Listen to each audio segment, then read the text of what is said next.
अक्षय तृतीया की एक कथा के अनुसार प्राचीन काल में एक धर्मदास नामक वैश्य था।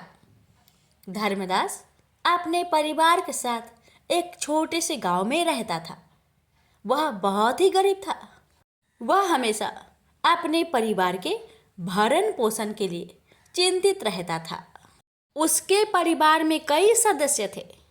धर्मदास बहुत धार्मिक प्रवृत्ति का व्यक्ति था।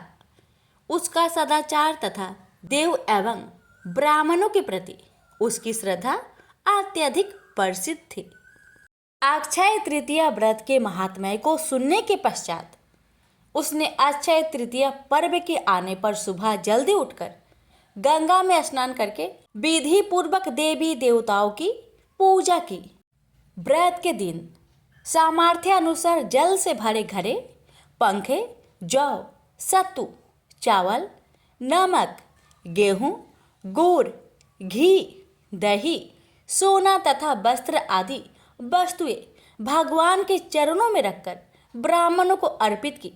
यह सब दान देखकर धर्मदास के परिवार वाले तथा उसकी पत्नी ने उसे रोकने की कोशिश की।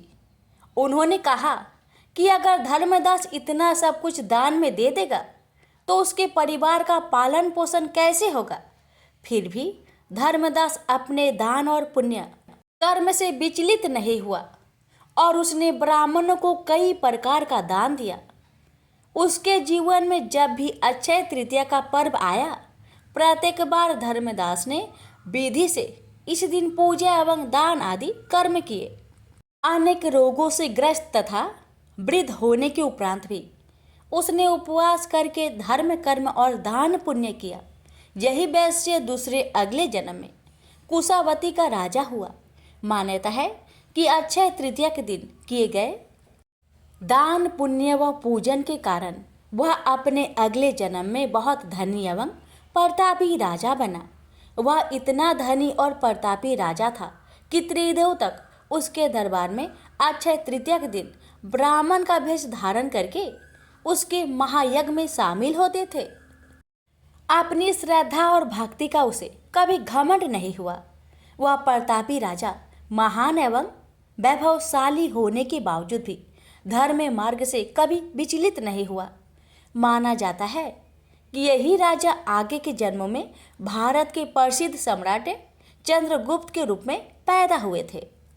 जैसे भगवान ने धर्मदास पर अपनी कृपा की, वैसे ही जो भी व्यक्ति इस अक्षय तृतीया की कथा का महत्व सुनता है और विधि विधान से पूजा एवं दान आदि करता है, उसे अक्षय पुण्य एवं यश की प्राप्ति होती है।